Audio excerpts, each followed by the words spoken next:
Hi class, I hope everyone's doing okay.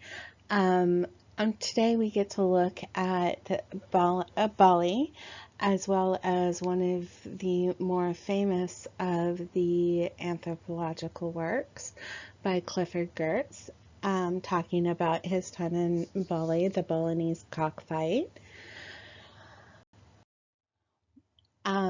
It is exactly what you think it is. It's a dirty joke, but it's also more than that. The cock is both a rooster as well as a penis, and that double entendre works in both the Balinese culture as well as English. So, what's going on with the fights is a little bit more than just an attempt at play. So,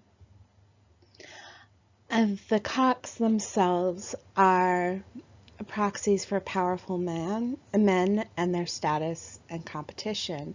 The fights aren't really between just the birds themselves or the people themselves, but they're opposing social groups.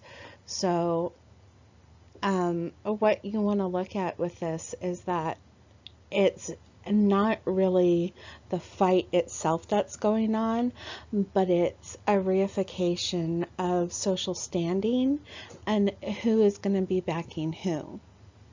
It's a little bit more than just the actual fight itself. So, say one person, there are two people fighting, A and B.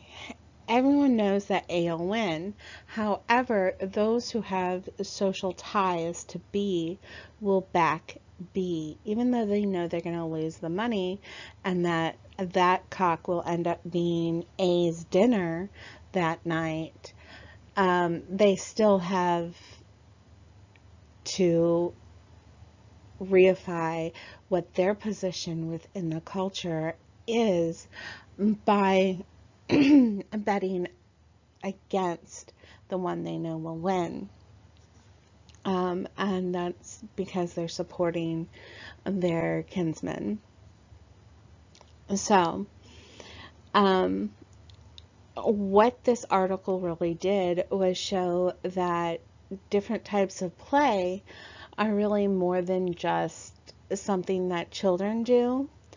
It's something that is important to a culture and is able to make it so that people can really show their standings within the culture and reify their position as well. So, kind of an interesting take on it.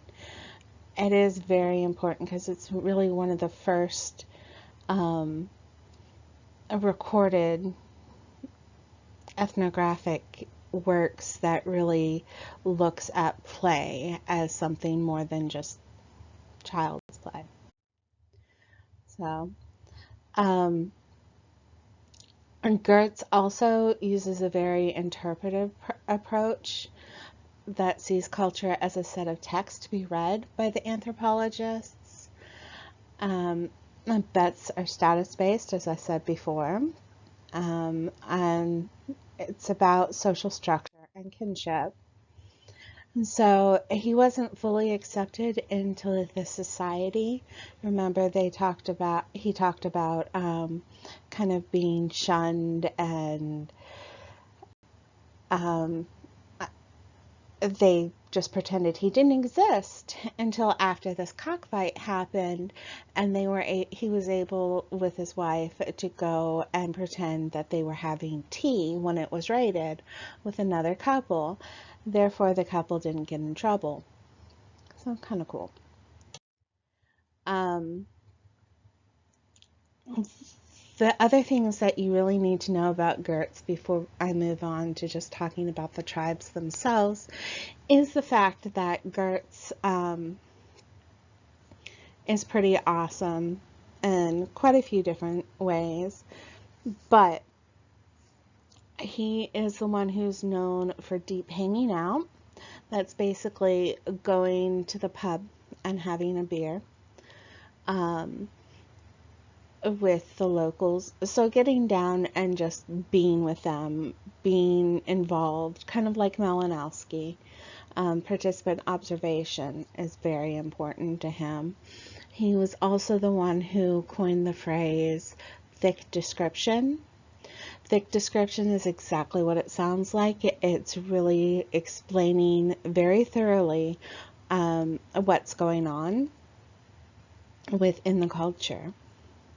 So, now that we've kind of talked through a little bit of the main points within Gert's article, I thought it would be a really good idea to go ahead and talk about the 12 known tribes. They have a feeling that there are more than these 12 tribes, but these are just the ones that they know of in particular. Okay, so the Karari, the first one of the 12 tribes that we get to talk about. And you'll notice that most of these are, at least say they're former cannibals, but technically they're not right now, I guess. Whatever. So, the Karari are hunter-gatherers. They live in these amazing tree houses. Their religion is an ancestor or animistic, according to Sir E.B. Tyler, ancestor worship, and they definitely do believe in reincarnation. They have short lifespans, but that's mainly because of their lifestyles as well as all of the tropical diseases that they get to deal with. This is one of the tribes that says that they are formerly cannibals.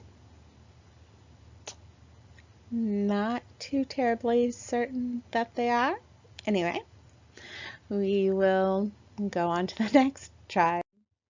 So, the Azamat. This is one of the more famous of the tribes. They are definitely known for their beheadings. This is one of their beautiful works of art based on a beheading. They are also known for their gorgeous wood carvings, which is right here. They believe that they are descendants of God, and manliness is bringing body of the enemy to be eaten. So their cannibalistic rituals are very much linked to being manly. What they are known for, I don't want to say the most, because they're trying to be known for their gorgeous carvings, is the death of Michael Rockefeller. He was the heir to the Rockefeller fortune, but November 21st of 1961, at the age of 23, he was sacrificed. I have a short part of an article talking about him that I will read to you. And if you look at the notes, if you're interested, you can read the whole article yourself. So, following sacred rules that define their lives and spirituality made them men. So this ritual is what made them men. They're about to take his power, become him, and restore balance to the world. The 50 men in canoes rolled south on the Iwata River and turned into the shoreline that was soft mud, where they dragged Michael out of the canoe, slapped him on his skull. "This is my head," screamed one of the tribe. Finn and Pep and Ajma held his chest off the ground and pushed his head forward. With one blow of an axe in the back of his neck, Michael Rockefeller was dead. Amajam turned him over, thrust into his throat with a bamboo knife, and then pressed his head back until the vertebrae cracked. A Rockefeller was now sacred meat. A deep cut was made from the anus to the neck, down the side of Michael's trunk, to the armpit, across the collarbone, to the throat, and down the other side. It was an ancestral ritual on how to butcher a man. This was a white man, so the ritual was performed in secret. His ribs were broken with an axe, his sternum ripped out, his arms and legs cut off, and his entrails pulled out. All the while the men were chanting. This was a sacred violence, said the author. Michael's head was scalped, cooked, across the face from the root of the nose to the nape of the neck. A small hole 2 inches in diameter was cut into his skull. They shook the brains out onto the leaf of palm, scraped inside the skull with a knife to get every last bit. Then mixed the mass with sago, wrapped the leaf up, roasted it in the fire. This food was special. And when it was over, they wrapped what remained of the skull in banana leaves, packed it in one of the canoes, and paddled home. The reason for Michael's horrific killing was revenge. Before Michael had arrived, the Dutch had taken over the archipelago, and the man overseeing the colony, Marx Lepre, had ordered 5 elite assnets to be gunned down. A recent graduate of Harvard, Michael Rockefeller, had been to Dutch New Guinea on a prior trip in October 1961 with Rene Wassing on an artifact finding mission for the Museum of Primitive Art that his father had founded in New York in 1957. So, that's just a short portion of the article. Please feel free to watch the other one. And I am going to end this part of the narration, and I will see you on part 2.